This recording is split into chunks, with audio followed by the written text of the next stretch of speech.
नाम पता ठिकाना सब था। और वो भी बोलता है हाँ, और साथ में उसकी पत्नी खड़ी है और वो भी हंसती है, मुस्कुराती है। निर्लज्जो, शर्म में तुम डूब मरो, तुम हमारे धर्म को नष्ट करोगे क्या। सभा सन्न हो गई ऐसे दुराचार की बात सुनकर। हमारा धर्म ऐसा नहीं है। लेकिन हमारे ऋषियों की दृष्टि कितनी दूरगामिनी है, उन्होंने साफ लिख दिया, सुताम अपि रहो जय्याद, रह माने एकांत में बच्ची के साथ भी मत बैठो।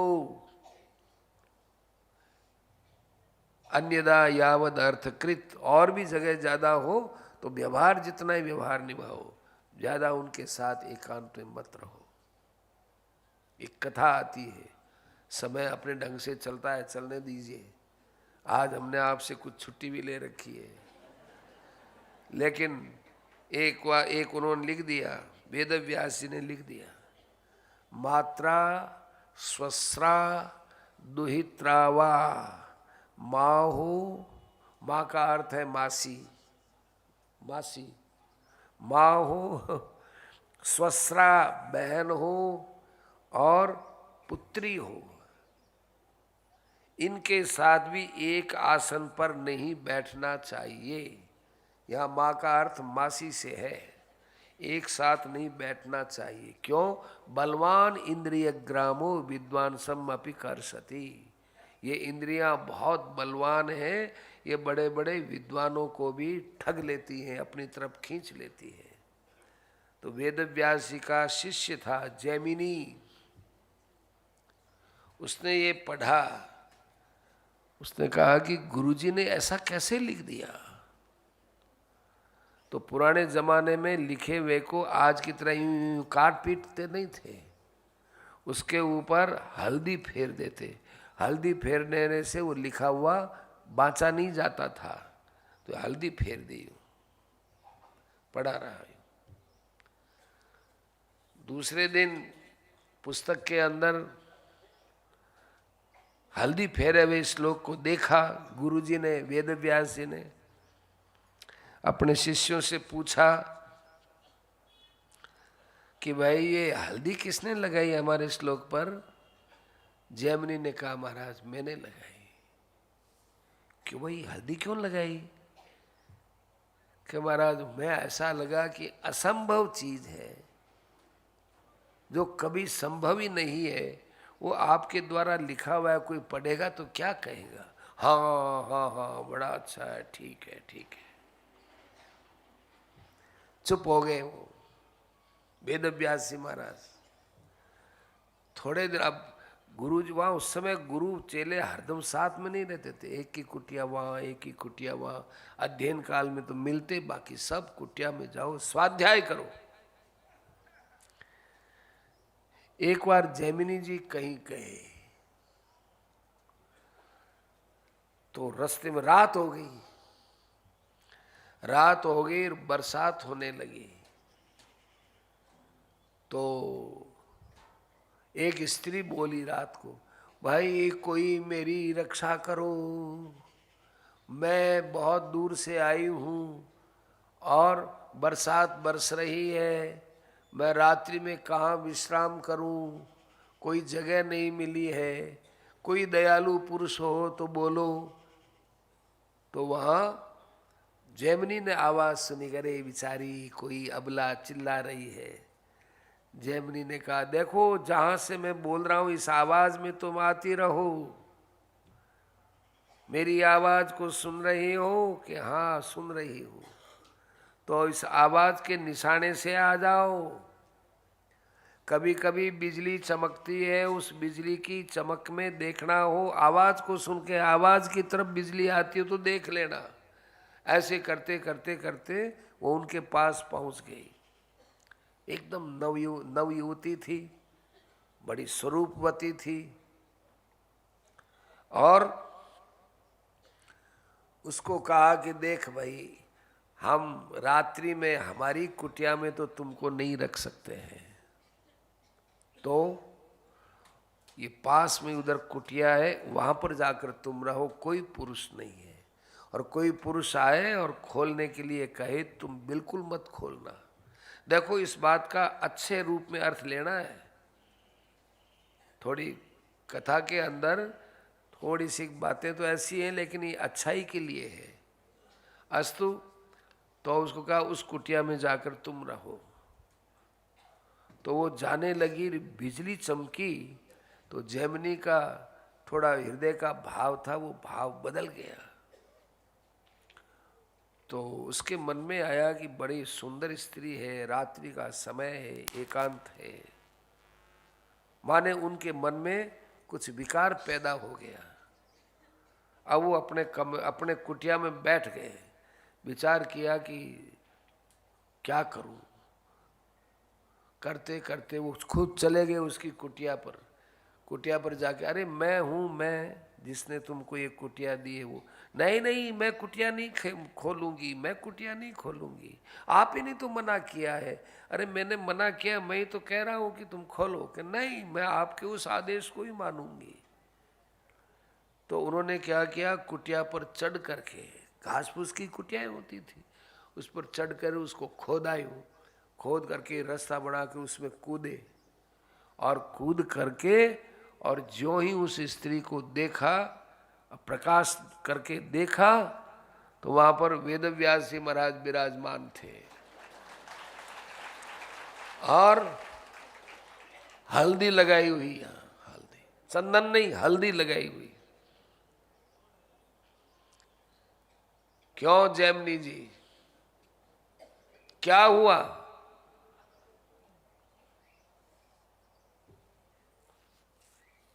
जैमिनी जी उनके चरणों में गिर गए कि महाराज, मेरे से बड़ी भारी अपराध की बात होगी, गुरु वाक्य को मैं समझा नहीं। सिर पर हाथ रख के कहा कि देख जैमिनी, ये विकार तेरे मन में आया, वो मैंने ही पैदा किया है, तेरे लिए नहीं किया।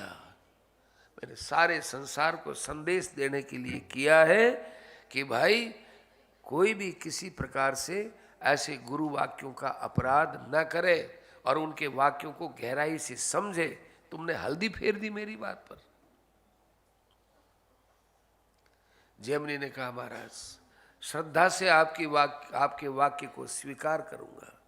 आज भी ये श्लोक ग्रंथों में मिलता है, भागवत में भी मिलता है, और जगह भी मिलता है, मनुस्मृति में मिलता है। इस श्लोक को सबने आदर की दृष्टि से देखा कि भाई, अपने मन के ऊपर कभी ऐसा प्रभाव नहीं डालना चाहिए, डरते रहना चाहिए। यही बात बताई, ननु अग्नि प्रमदा नाम है। और घृतकुंभ समय पुमान, सुतामपि रहो जय्याद अन्यदा यावद अर्थकृत। ब्रह्मचर्य का धर्म बताया, वानप्रस्थ का धर्म बताया, सन्यास का धर्म बताया, और उसमें दत्तात्रेय भगवान की कथा भी बताई। अच्छा, ऐसे ऐसे बड़े विचित्र विचित्र उन्होंने कथा सुना करके गृहस्थ धर्म भी बताया। और फिर नारद जी महाराज वहां से चले गए। नारद जी ने अंत में एक बात बताई कि देखो, भगवान की कथा को कैसे सुनना चाहिए। जैसे सात्विकता से सुना जाता है। मैं एक मेरी बीती हुई बात बताता हूँ। नारद जी के 2 जन्म मिलते हैं यहाँ, बीते हुए नारद जी के मुख से ही, कि एक बार मैं गंधर्व योनि में था, मेरा नाम उपबर्हण था, बहुत सुंदर था, मेरे पर बहुत स्त्रियां लट्टू हुई रहती थी। इन शब्द का प्रयोग कर रहा हूं, अच्छा नहीं है, लेकिन लिखा हुआ है, लिखा हुआ है।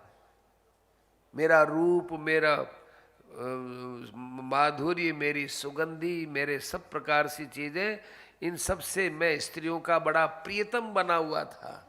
एक बार कोई मुझे स्त्री देख लेती तो वो मुझसे प्रेम किए बिना नहीं रहती थी। मैं बड़ा लंपट उन स्त्रियों के साथ में घूमता था। घूमते घूमते एक बार देवताओं के यहाँ पर पहुँच गया, जहाँ देवताओं का ज्ञान सत्र चल रहा था, वहाँ पहुँच गया। वहां भगवान की कथा होने वाली थी। ये या इस विषय में इंगित करने के लिए कह रहे हैं ये बात।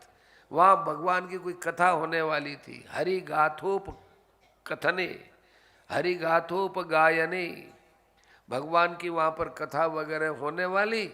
मैं उस कथा के अंदर जाकर के खड़ा होकर के उन स्त्रियों के साथ में नाचने लगा। कथा में और नाचने लगा।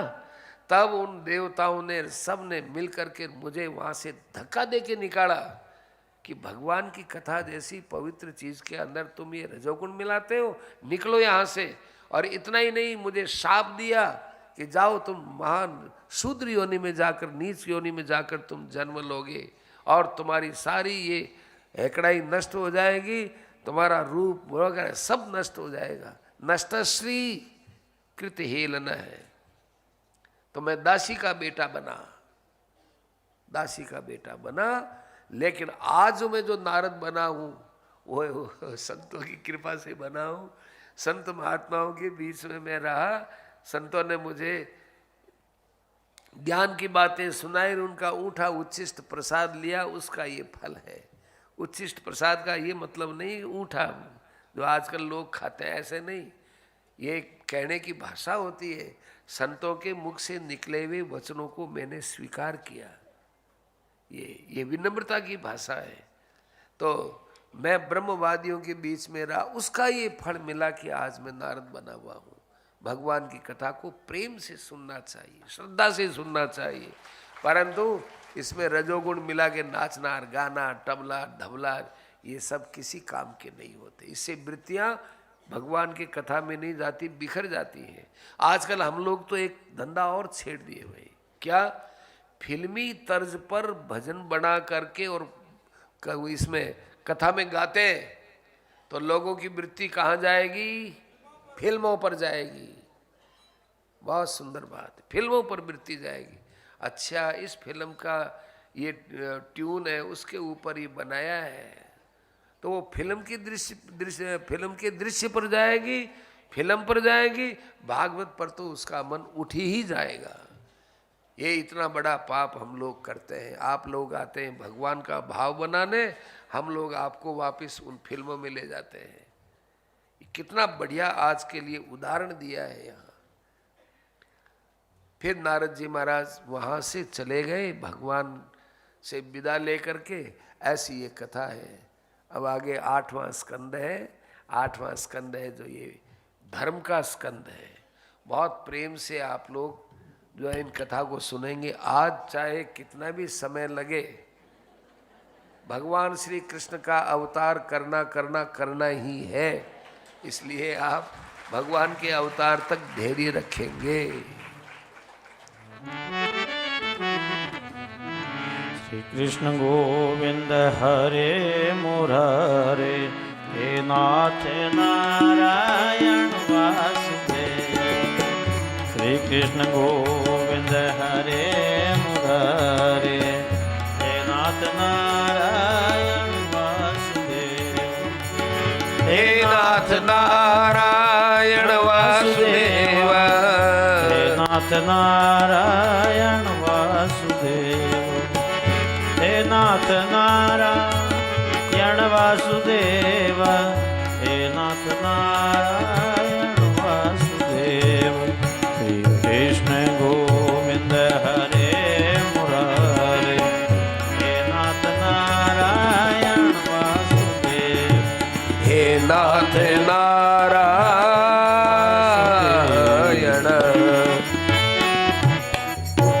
सियावर रामचंद्र भगवान की, मोर मुकुटवंशी वाले भगवान की जय जय जय। कृष्णाय वासुदेवाय हरये परमात्मने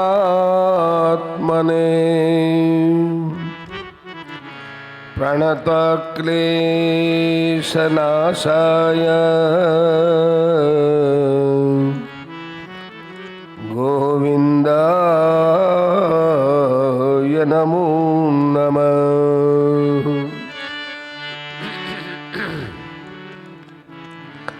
व्यासं वसिष्ठनप्तारम्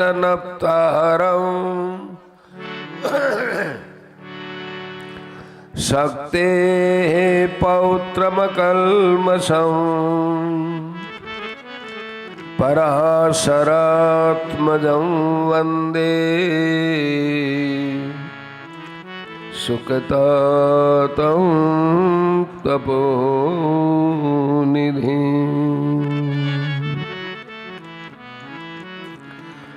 व्यासाय विष्णुरूपाय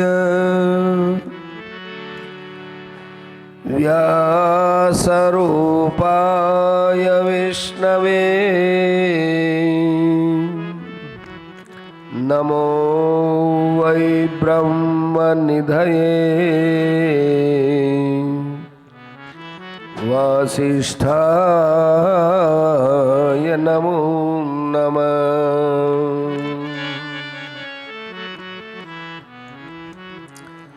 करारविन्देन पदारविन्दं मुखारविन्दे विनिवेशयन्तं वटस्य पत्रस्य पुटे शयानम् बालं मुकुन्दं मनसा स्मरामि।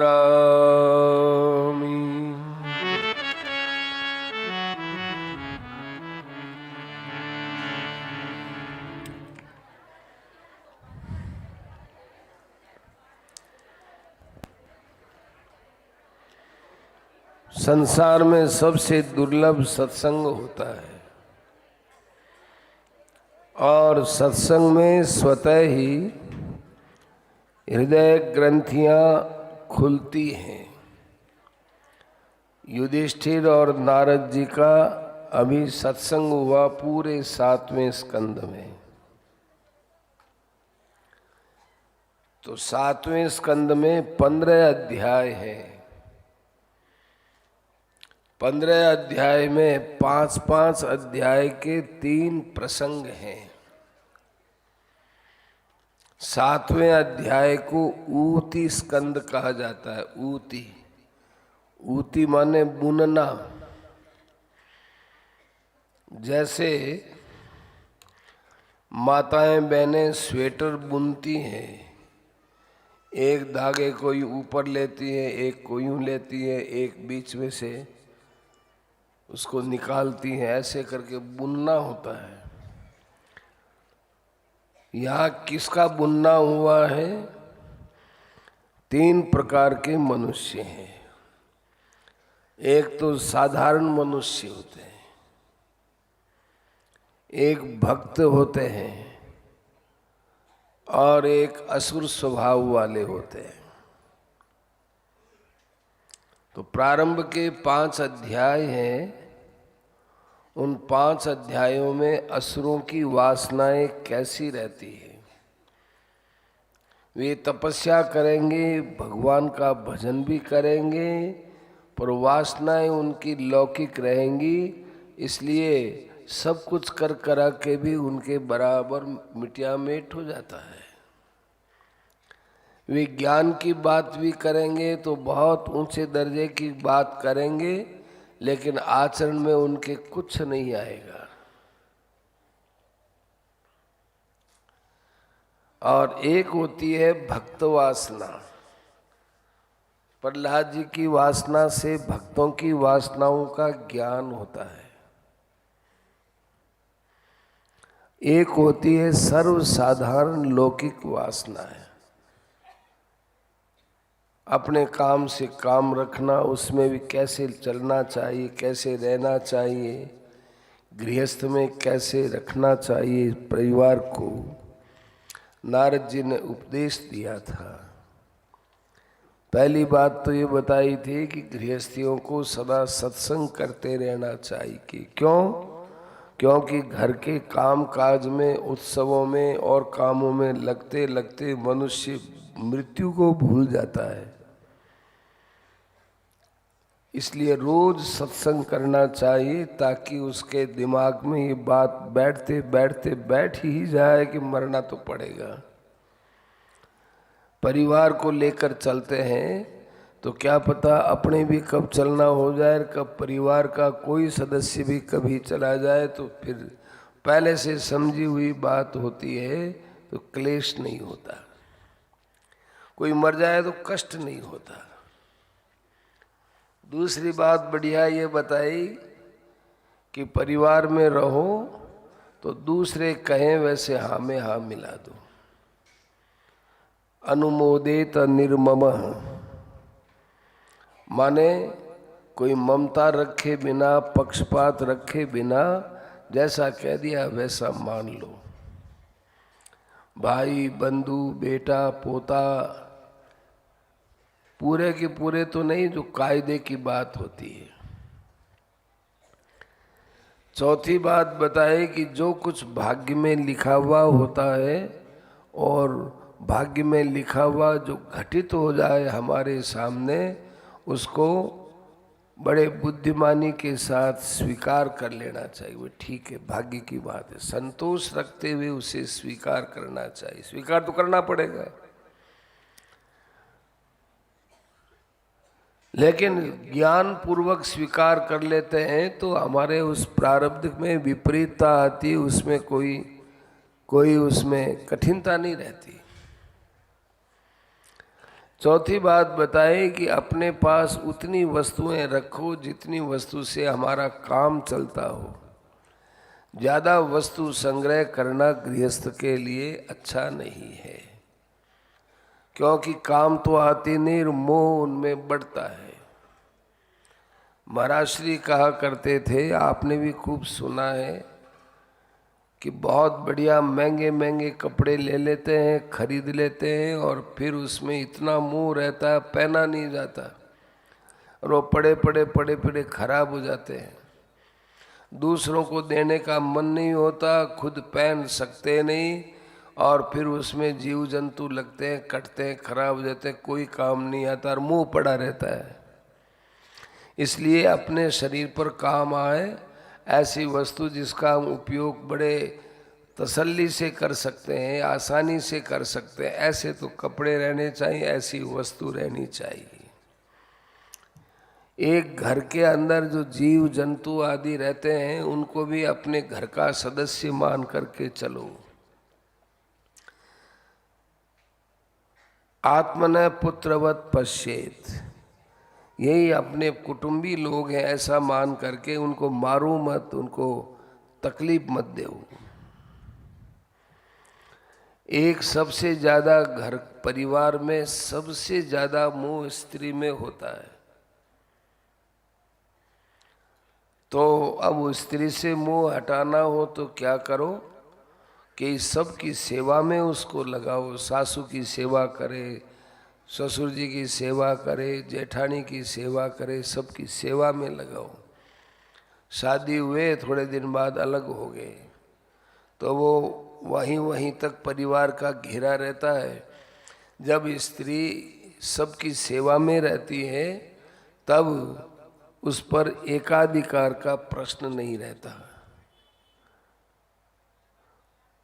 महाराज श्री कहते थे कि आपकी स्त्री है वो किसी की बेटी भी है, आपकी स्त्री है किसी की बहन भी है, आपकी स्त्री है वो किसी की बहू भी है, आपकी स्त्री है वो किसी की देरानी है या किसी की जेठानी है। उस पर केवल आप अपना ही आधिपत्य जमाओ, ये कहाँ न्याय की बात है। अप्येकामात्मनोदाराम नृणाम स्वत्वग्रहो यथ। इसलिए अपने स्त्री को सबकी सेवा में लगाओ, सबका भोजन बनाए, सबके सेवा करे, तो उसमें अपना जो अपनत्व एक उसमें रहता है वो अपनत्व नहीं रहता। समय समय पर अपने पितरों के लिए दान पुण्य करना चाहिए। श्राद्ध करना चाहिए, ताकि जो परंपरा से हमको धन मिला है उसमें हमारी ममता न रहे, क्योंकि उसमें सबकी ममता रही। आपके घर में आपके दादाजी की परदादाजी ने बनाई, उनकी ममता रही, फिर पिताजी की रही, फिर हम भी ममता रखेंगे, फिर हमारे आने वाले पीढ़ी भी ममता रखेगी। तो ममता से वस्तु में दूषण आ जाता है। इसलिए माता पिता की वस्तुएं, माता पिता का धन तो उनके श्राद्ध में और में लगाते रहने से उन वस्तुओं के अंदर ममता नहीं रहती है। पुण्य देश का सेवन करना चाहिए, समय समय पर तीर्थों में जाना चाहिए और तीर्थों में जाकर वहाँ सत्संग करें और हरव एवेक उर्विषय यन्मय चराचरम, और वहाँ तीर्थों में रहने वाले लोगों में भगवत भाव विशेषता से बना करके रहना चाहिए। श्राद्ध के अंदर विस्तार नहीं करना चाहिए। उसके अलावा मनुष्य को कामना बिल्कुल संसार में, कामना तो संसार में रखनी ही नहीं चाहिए। इसके लिए सबसे अच्छा उदाहरण दिया है, अजगर करे न चाकरी, पंछी करे न काम, दास मलूका कह गए सबके दाता राम। अजगर कितना बड़ा विशाल सर्प होता है, वो पड़ा रहता है एक जगह, उसका भी काम चलता है। और आकाश में एक ऐसा पक्षी होता है जो पंजे से हाथी को उठा सकता है। चारों पंजों से 4 हाथी उठाकर एक अपनी चोंच से एक हाथी को उठा ले, इतना बल वाला पक्षी होता है। उसका भी काम चलता है, दिखता तो है नहीं, काम तो उसका भी चलता है। अजगर करे न चाकरी, पंछी करे न काम, वो पंछी। इसलिए अनीहा अनीह मानस्य, कि अच्छे काम के लिए भी क्या पैसा इकट्ठा करें कि नहीं, कि भाई धर्मार्थम अपि निहित, धर्म के काम के लिए भी चंदा चिट्ठा मांगना करना ये नहीं करना चाहिए। कहते हैं ऐसे तो हमारे पास तो है नहीं, और फिर हम संसार का भला भी करना चाहते हैं, अस्पताल बनाना चाहते हैं, गौशाला बनाना चाहते हैं, कोई कॉलेज बनाना चाहते हैं, सब हितैषी प्रवृत्ति करना चाहते हैं, तो बिना पैसे कैसे होगा। तो यही संतों के विचार में और हमारे विचार में फर्क है। हमको लगता है कि पैसे बिना कैसे होगा, और संत महापुरुष कहते हैं कि भाई भाव के बिना कैसे होगा। आपके अंदर भाव आया कि गौशाला खोलने से गायों की सेवा होगी, तो भाव के बिना गौशाला कैसे खुलेगी। वो कहते हैं कि पैसे के बिना गौशाला कैसे चलेगी। इस अंतर्द्वंद को मिटाने के लिए अपने को जो अच्छा काम लगे और अपने से जितना खर्च हो सके उसको कर दो। सज्जनों, अपने एक ऐसी संस्था में बैठे हुए हैं जिसका काम आज बहुत अच्छा भी चल रहा है और कभी किसी से कुछ मांग भी नहीं होती। कोई पैसा मांग नहीं है। आप इतने वर्षों से कल्याण पढ़ते हैं, कहीं गीता प्रेस ने कोई कल्याण के विषय में और के विषय में चंदा नहीं मांगा। बहुत अफवाहें भी उड़ी, कितनी कितनी बातें बनी, पत्र पत्रिकाओं में कई बार ऐसे ऐसे लेख भी आते थे गीता प्रेस के विरोध में, लेकिन गीता प्रेस ने अपना सिद्धांत नहीं छोड़ा। महापुरुषों ने जो सिद्धांत बना दिया उसको छोड़ा नहीं, तो आज भी गीता प्रेस अपने स्थान पर है। 100 वर्ष से बढ़िया चल रहा है काम। अनीहा अनीह मानस्य, मनुष्य में जितनी निष्कामता होगी उतना। नई अपडेट्स पाने के लिए जय श्री लाइव टीवी के YouTube चैनल को सब्सक्राइब करें और नोटिफिकेशन बेल पर क्लिक करके वीडियोस का आनंद लें।